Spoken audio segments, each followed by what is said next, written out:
부활의 사건은 무서워 떠는 제 아들에게 놀라운 힘과 능력과 소망을 주는 그런 큰 사건이었습니다. 우리 부활절 아침에 이 부활의 주님이 그냥 주님 부활했다가 아니라 부활의 은혜와 능력이 이 자리에 참나 우리 모두에게 임하기를 주의 이름으로 축원합니다.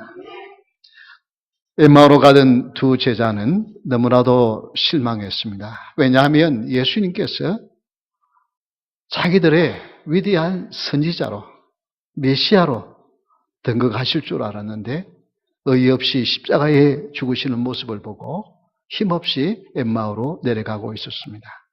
그런데 어떻게 해요? 그 길에 주님이 부활하신 주님이 나타났지만 그들은 주님인 줄 알지를 못했어요. 근데 엠마오로 다 갔을 때에 해가 뉘어지려고 하니까 그 예수님은 더 갈리시려고 하니까 어떻게 해요? 이 두 제자가 억지로 여기 해가 저물어 가는데 그냥 가시면 어떡하겠습니까? 여기서 하룻밤을 지나고 가십시오라고 하면서 저녁을 먹을 그때에 떡을 떼어주는 그때에 어떻게 했습니까? 제자들의 눈이 밝아져서 그분이 다른 분이 아니라 예수님인 줄 알아보았어요. 그런데 그 기쁨도 잠시였어요. 그만 예수님이 그 자리를 떠나버리셨어요.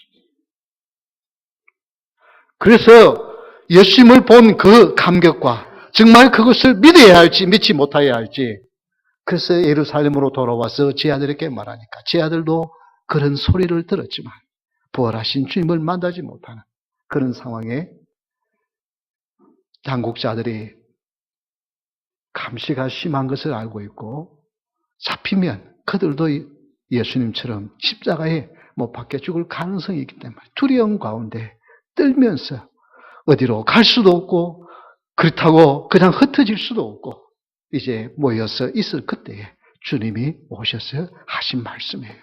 그 말씀이 바로 오늘 읽은 본문의 말씀이에요. 제일 먼저 하신 말씀은 우리 주님의 첫 말띠가 샬롬이라고 하는 평강이 샬롬 그리고 일례 있을지어다 그리고 너희에게 라카 샬롬 이에 라카라고 말씀하셨어요. 라켐. 이것은 우리 주님이 부활하셔서 제 아들에게 하신 모여있는 제 아들에게 하신 첫 번째 말씀은 평강인 것입니다. 그래서 오늘 부활의 주님의 첫 번째는 너희에게 평강이 있을지어다 라고 하는 평강의 주님이십니다. 36절을 다시 한번 읽겠습니다. 이 말을 할 때에 예수께서 친히 그들 가운데 서서 이르시되 너희에게 평강이 있을지어다 하시니 평강 그것은 유대인들이 그토록 좋아하고 그토록 사모하는 것입니다. 이것은 염려와 근심과 걱정과 불안과 두려움이 없는 상태를 바로 이 평강이라고 말씀하고 있습니다. 죄를 지은 인생은 하나님이 주신 평강을 잃어버렸어요.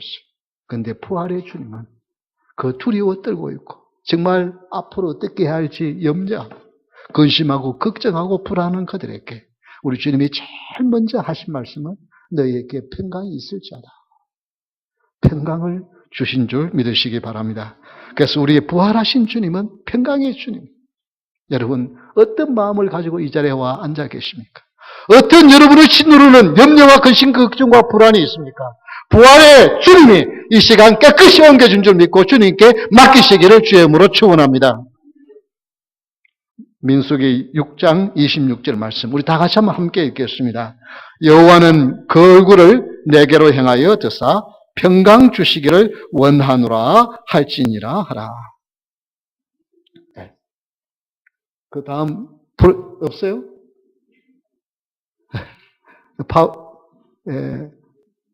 내가 어저께 다 확인을 했는데 그게 밤새 애들은 날아갔는지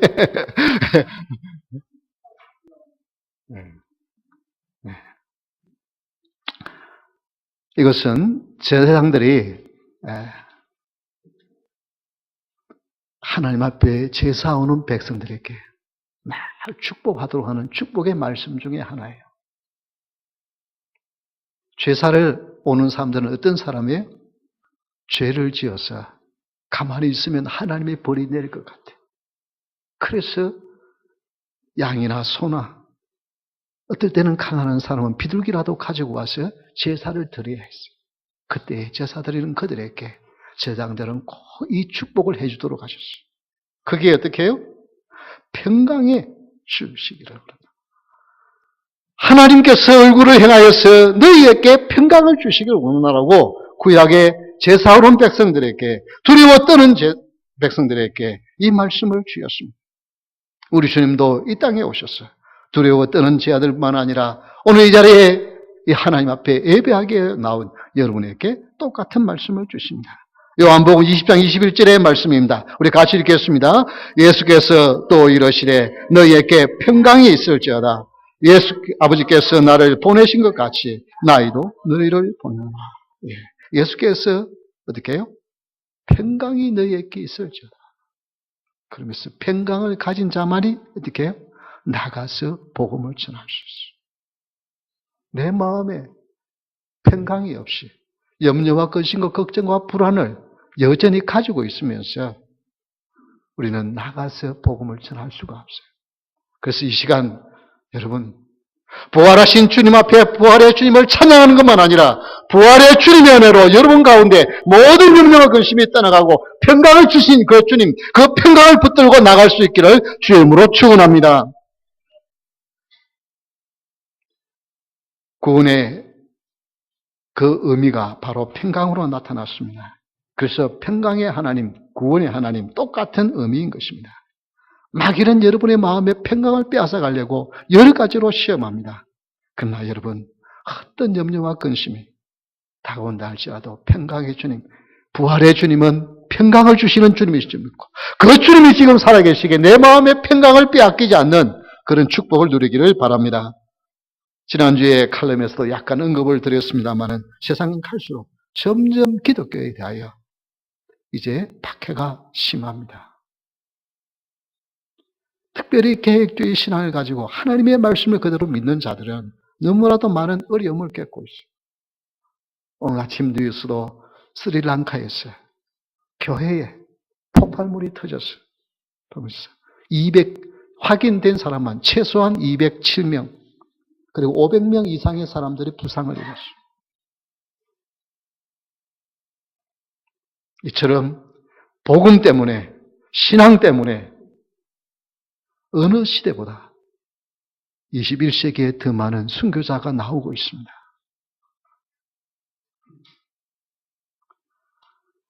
여러분, 그래도 두려워하지 않기를 바랍니다. 폭풍우가 몰아쳐도 폭풍 가운데 나에게는 평강을 주시는 예수님 때문에 여러분 평강을 빼앗기지 않는 은혜가 있기를 바랍니다. 부활의 주님을 쳐다보십시오. 힘들고 어려울 때 부활의 주님을 쳐다보십시오. 포레스트 론 퓨너럴 홈이 그 LA 근교의 그랜데일에 가면 있습니다. 거기에 가면 이런 그림이 있습니다. 무려 길이가 60m 그리고 높이가 14m 보이는 그림인데요. 폴란드 화가 이안 스티카가 이제 그린 그림입니다.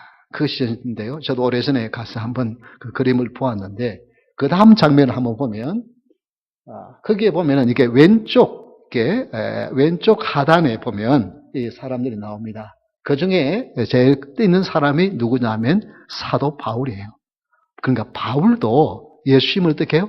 십자가에 못 박는 크기에 가서 안 봤을 리가 없죠. 왜냐하면 사늘에 들인 공회원이었고 그 예수님을 십자가에 못 박도록 그렇게 가투뼈를 던진 사람이에요. 그러니까 그게 어떻게 되는가가 이제 그 십자가의 그림에서 제일 왼쪽 하단에 있는 그 사람. 그러나 어떻게 해요? 부활의 주님을 바라보았어요. 부활의 주님을 보고 나니까 어떻게 해요? 나중에 부활의 주님이 그에게 찾아오시고 그리고 그 부활의 주님을 전하는 증인으로 바뀌어지게 됩니다.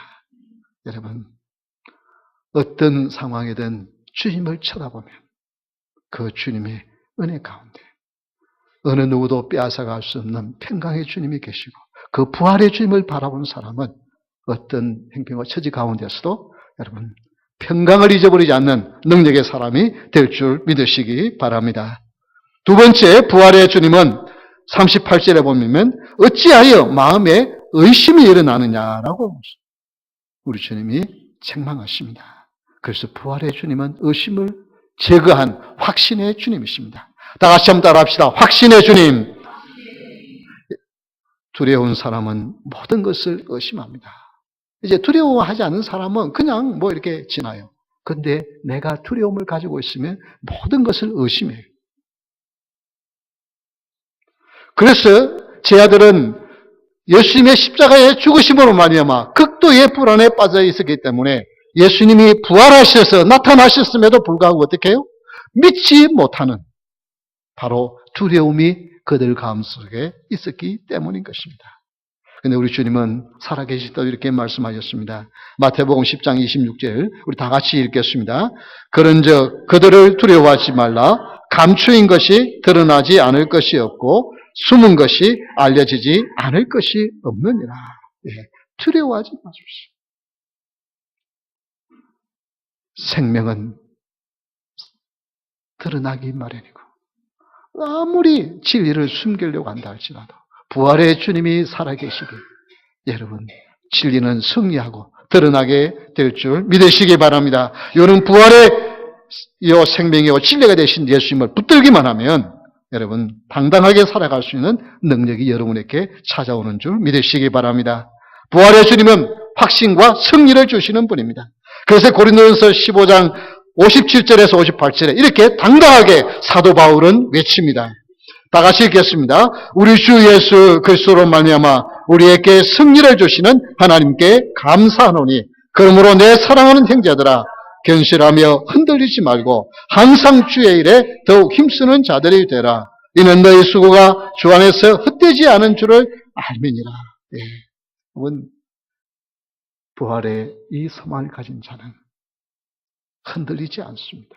비록 죽음이 우리를 육신과 영으로 갈라놓는 때가 온다 할지라도 사랑하는 사람들과 우리를 분리시키는 그 때가 온다 할지라도 그것 때문에 두려워하지 않냐고.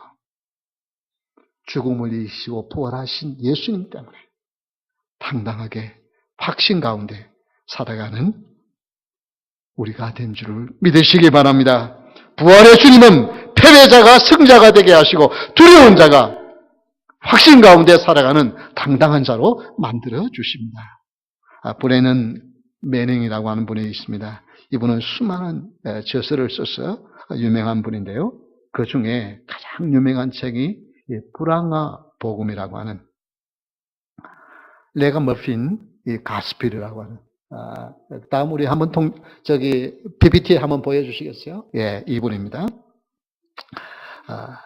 이분이 왜냐하면은 오랫동안 이제 그 노숙자의 세월을 살던 사람입니다. 물론 처음에는 프란시스 이게 계통의 그러니까 이 천주교 계통의 한 부분입니다만은 거기에 사자로 있다가 이제 그냥 모든 거 다 내버리고 노숙자로 살아갑니다. 그러니까 십계명 중에서 모든 걸 다 깨트리고 살던 그런 사람이에요. 그래서 하루는 그냥 이렇게 술에 취해가지고 그냥 취해가지고 들어 누워 있는데 어떤 그 아주머니가 어린 딸을 데리고 지나가면서 뭐 이렇게 참 불쌍히 쳐다보니까 쳐다보지 말라고. 저는 쓰레기 같은 인간을 뭘 그렇게 쳐다보고 가느냐고 그냥 손을 끌고 이렇게 가는 그런 사람이었습니다. 그런 그가 어느 날 쓰레기통을 그냥 뒤지고 있는데 갑자기 그의 마음에 이런 음성이 들립니다. 너는 나를 버리고 떠났지만 나는 너를 사랑하기에 아버지 곁을 떠나 내 곁으로 왔고 십자가에 달려 너를 위해서 죽었다. 지금 전에는 사자로 있다가 타락해서 노숙자 생활을 10여 년 이상 하고 있습니다. 이제는 쓰레기 인간이 되어졌는데 그래도 우리 주님은 여전히 너를 위해서 여기 왔다. 그 말씀을 듣는 순간 그는 주님의 능력으로 일어섭니다. 그리고 그는 자기를 찾아오신 정말 쓸모없는 쓰레기 같은 인간을 찾아오신 그 주님에게 그는 이런 고백을 합니다. 하나님은 맹렬한 사랑의 하나님이십니다. 맹렬한 사랑의 하나님이십니다.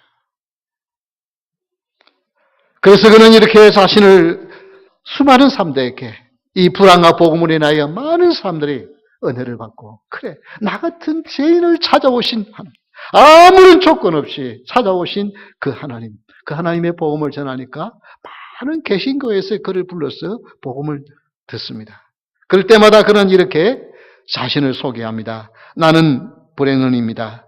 나는 하나님의 맹렬한 사랑과 은혜로 구원받은 죄인입니다. 여러분, 부활의 주님은 쓰레기의 인간도 일으켰어요. 확신 가운데 살아가게 하시는 능력의 주님이신 줄 믿으시기 바랍니다.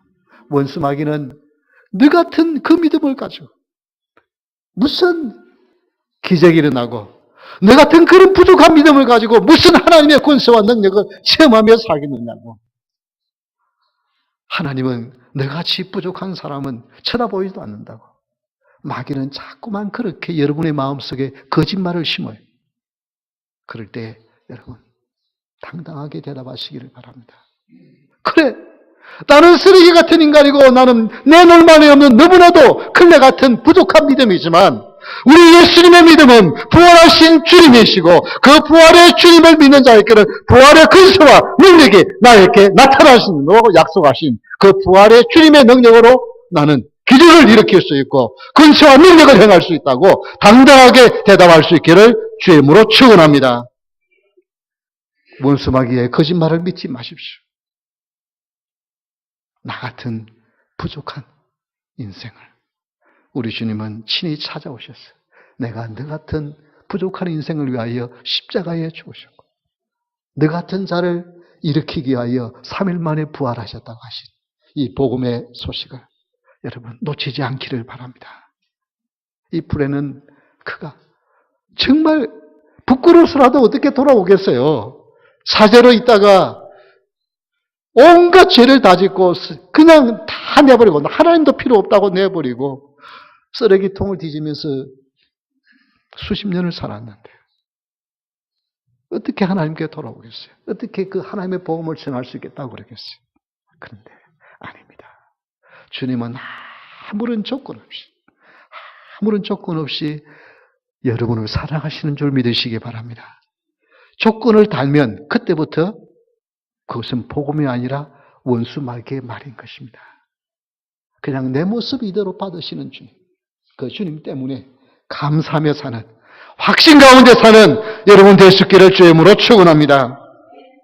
세 번째, 부활의 주님은 41절에 보니까 그들이 너무 기쁨으로 라고 했어요. 너무 기뻐서 이게 정말 꿈이냐 생신이냐 싶어서 그 기쁨이 넘쳤어요.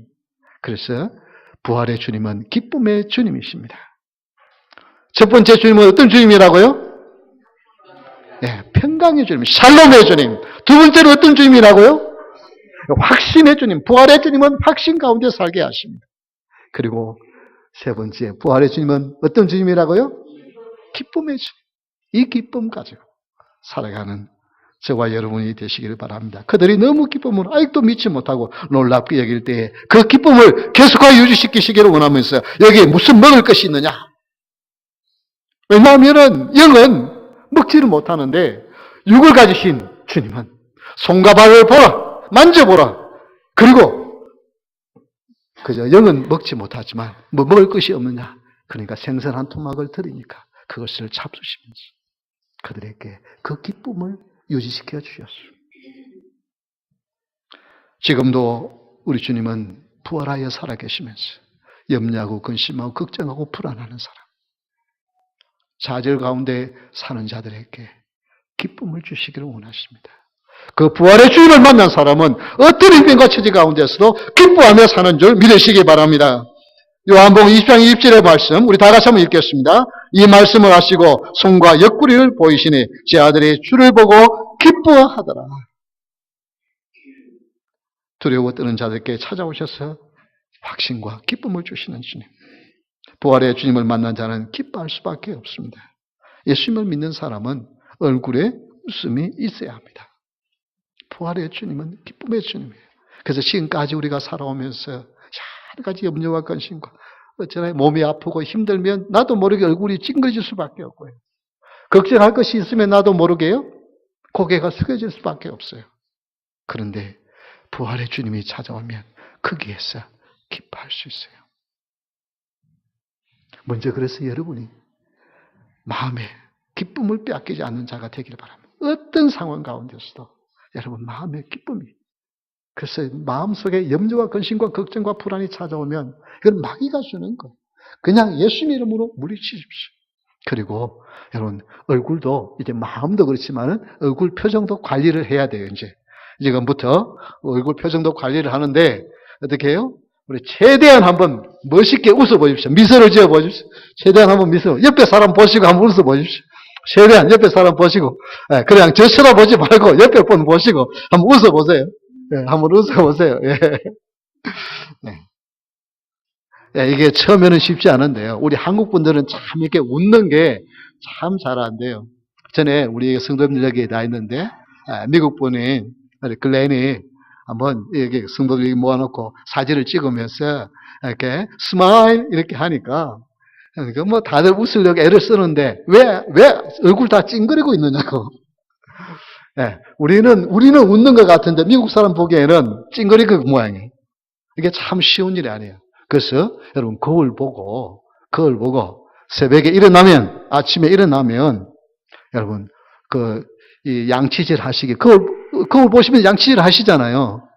그때에 꼭 이렇게 웃으시는 연습을 이렇게 매일 하는데 얼마만 하면 얼굴이 바뀌냐 하면 21일간만 하면 얼굴이 바뀌어요.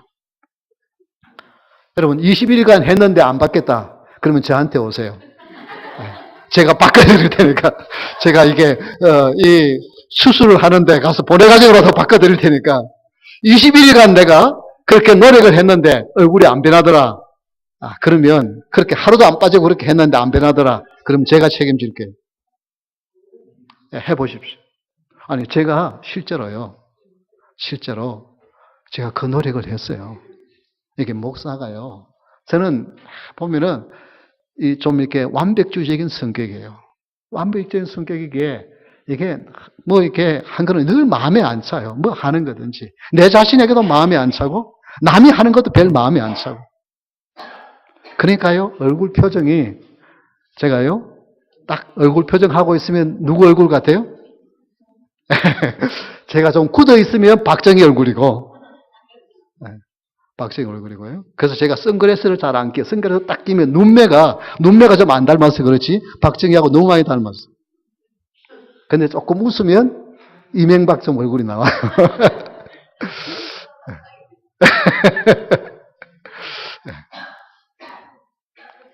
그런데요. 제가 거울을 보고 진짜 몇 개월을 하니까요. 내가 봐도 내 얼굴이 좀 달라졌더라고요. 여러분 이 노력해야 됩니다. 왜냐하면 우리는 너무나도 이 기쁨을 누릴 줄을 몰라요.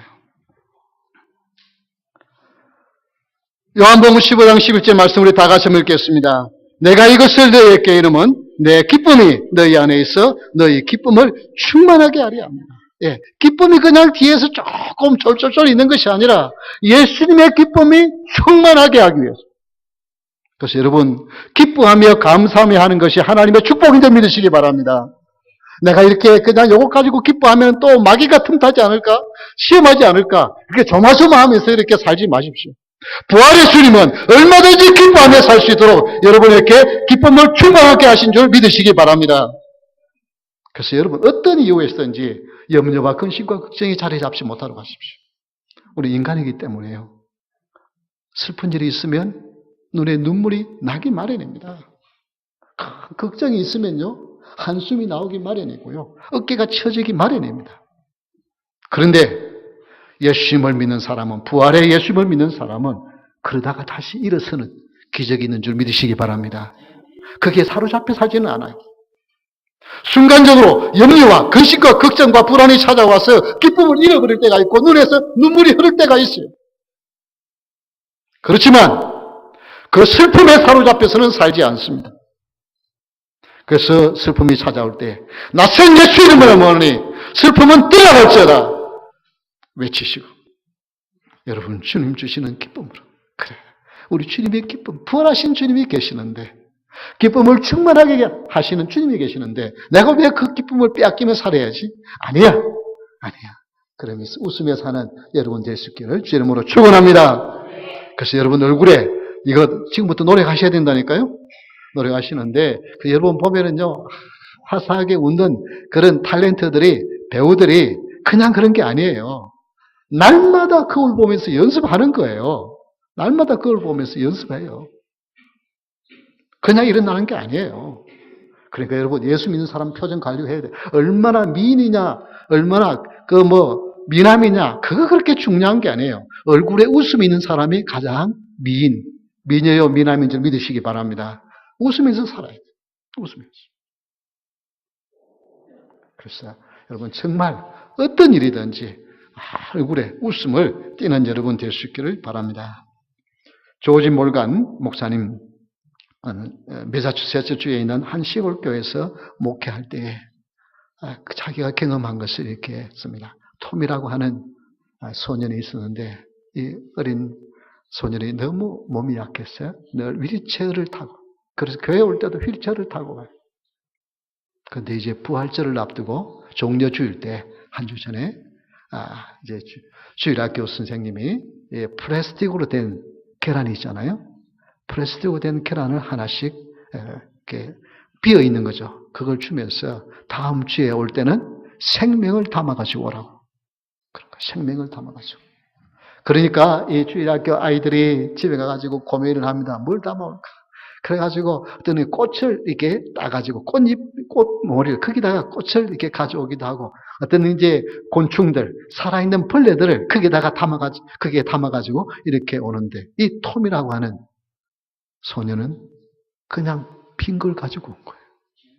그러니까 그 주일학교 선생님이, 그래 너는 몸이 아파서 마음대로 움직이지를 못하니까 그걸 못 담아온 모양인데 괜찮다고. 그러니까 이 톰이, 아닙니다. 나는 부활의 생명을 담아왔습니다. 우리 주님의 무덤도 빈 무덤이지 않습니까? 빈 무덤이 생명을 상징한 것처럼 저는 부활의 주님, 부활하시고 계시지 않는 여기에 부활의 주님의 생명을 담아왔습니다. 네. 몸도 마음대로 움직일 수 없지만 그러고 나서 며칠 후에 세상을 떠났습니다. 비록 그렇게 어린 소년이었지만 그 소년에게는 분명한 믿음이 있었어요. 부활의 주님이 있었어요.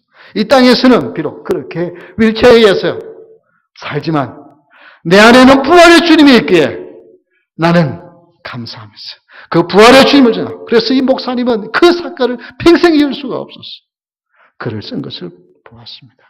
여러분, 부활의 주님은 지금 내가 어떤 형편과 처지에 있든지 다른 사람이 보기에 너무 불쌍해처럼 보인다 할지라도 아닙니다. 우리는 기뻐하며 사는 자입니다. 왜? 우리는 이 세상의 삶이 다가 아니라 우리는 부활의 주님 때문에, 우리는 영원한 생명을 가졌고 그 때문에 당당하게 살아가면서 기뻐하며 사는 자인 줄 믿으시기 바랍니다. 우리 다 같이 이 부활의 주님이 내 안에서 살아 역사하기를 바라면서 우리 찬양하겠습니다.